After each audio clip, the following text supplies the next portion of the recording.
I have a little math problem I'd like to start off with for the children here. Parents, feel free to help them and be ready to answer yourselves. There are 3 frogs sitting on a log by the edge of a pond. One of the frogs decides to jump into the water. So how many frogs are on the log? How many frogs? See some fingers? Does everybody agree too? Oh, I see if someone else with a different answer. Well, that's right. The correct answer is 3.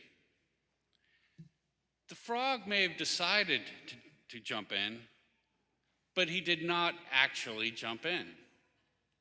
A little trick question there. We make many choices every day, but because of those choices, we act or don't act in a certain way. We do something or don't do something.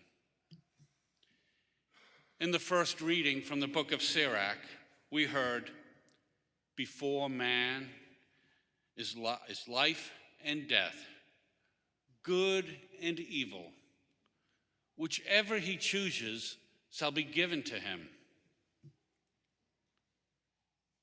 The choices we make every day have a life or death quality. Every day we are choosing in one direction or another. Satan does not want you to see that we are in a battle every day. This past week, the first readings have been from the book of Genesis. And we know God gave us freedom and free will. He then gave us just one commandment. You are free to eat from any of the trees of the garden except the tree of knowledge of good and evil. From that tree you shall not eat, for when you eat from it you shall die. Well, then came the choices. While Eve was with her husband Adam, she made the choice to eat the fruit. And Adam, her husband, being with her, chose not to stop her. And then Eve chose to give some of the fruit to Adam. And finally, Adam chose to also eat the forbidden fruit. 4 bad choices. A priest once told me that a husband has only one real job to do once he's married. That is, to lead his wife to heaven. And if they're blessed with children, together they have one main job, and that is to lead their children to heaven. Think of this. What would our salvation history have looked like if Adam stood up for his wife Eve and confronted the snake and said, "No, get behind me, Satan"? Where would we be now? Satan does not want you to see that we're in a battle every day, and he will use all sorts of methods to trick you, just as he did with Eve and Adam. And the outcome of that battle? Well, the outcome will determine where you spend eternity after this life on earth. When I used to teach baptismal preparation classes to new parents, we would always spend a few moments sowing the seeds of formation for situations for as the children grew up. In one of the videos, a mother, after hearing some of her son's CDs with bad lyrics, asks her son to bring her any other music that has bad lyrics. Well, her son ends up bringing all his CDs in a box full.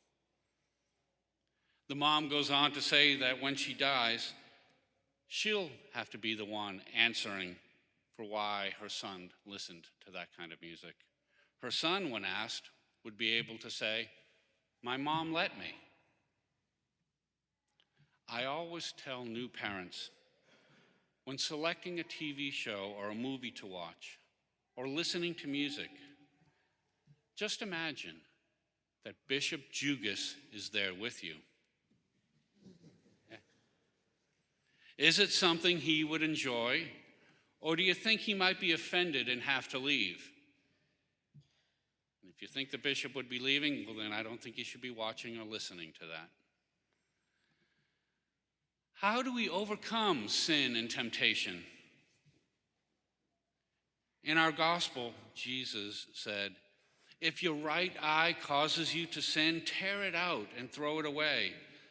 It is better for you to lose one of your members than to have your whole body go into Gehenna. And if your right hand causes you to sin, cut it off. For it is better for you to lose one of your members than to have your whole body to go into Gehenna."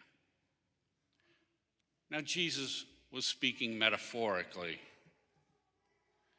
For the Jewish people at the time, it was common to speak in this exaggerated way, making a point using hyperbole to stress the importance of something. In this case, the importance of avoiding sin. So if something is leading us into temptation and sin, we need to avoid that. We need to avoid even the near occasion of sin. When Jesus says to pluck out our eye and cut off our hand, he's asking us to do whatever is necessary to avoid anything that leads us to commit sin. There's a group of men here at St. Michael's that Father Rossi and I are part of that gets together every so often to have a cigar and talk. We have great discussions about theology, philosophy, work, our families. Well, last week, on kind of a last minute, some of us decided to meet at the Cigar Club in downtown Gastonia. And as we were starting to sit around a coffee table, one of the men, and I won't mention his name, Matt Tortorich, noticed that there was on the cover of the Cigar Aficionado magazine, it had inappropriately featuring a woman in a bikini.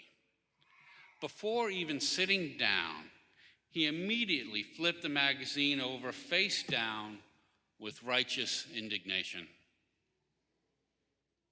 This is how we are to act. This is how, from Father Rossi's homily last weekend, we are to be lights to the world. Perhaps for some people, alcohol or drugs are a near occasion to sin, leading on to actually committing sin. I think we could say the same about much of the trash that is on our TVs, in the print, or in other media, such as the internet, where various sins are presented as glamorous and which could lead us to think that they're normal or okay.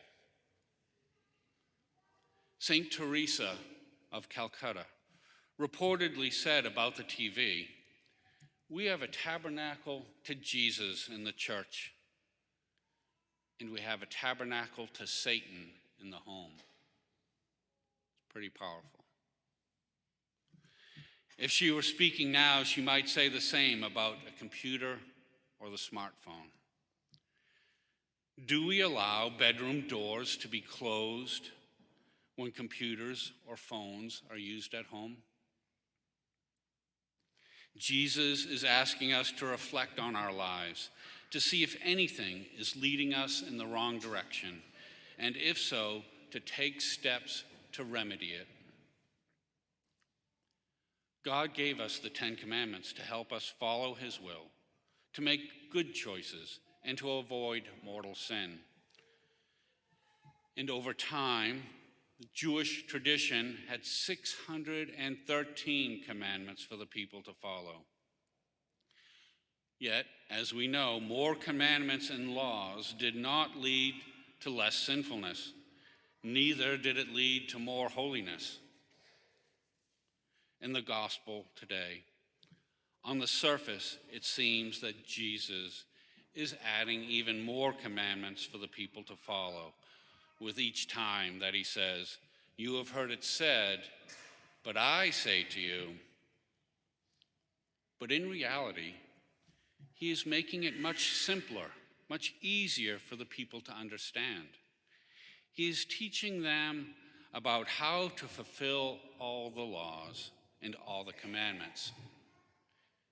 Jesus is teaching them about love.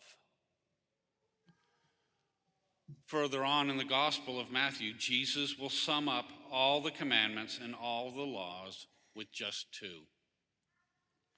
Love the Lord your God with all your heart, all your soul, and all your mind.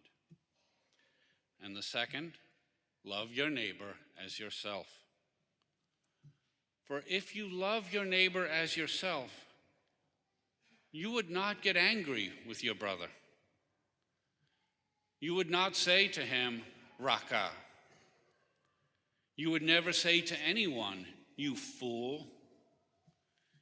Instead, you would go and reconcile with anyone you had a quarrel with. Love does not commit adultery or look lustfully. Love is what builds and creates a marriage and prevents anger and divorce. Love eliminates contracts and legalese. It allows our yes to mean yes. And love is what enables our "I do" to last forever. We all have reasons for the choices we make. Sometimes we're seeking approval and acceptance, wanting to fit in and be liked. We choose based upon the costs, the benefits, the risks involved. Sometimes we choose power, control, or security. Often, our choices are about self-protection for our family or making ourselves feel happier. Or we might be like the frog and decide to do something, but in the end, we do nothing. But Jesus teaches us and commands us to choose love.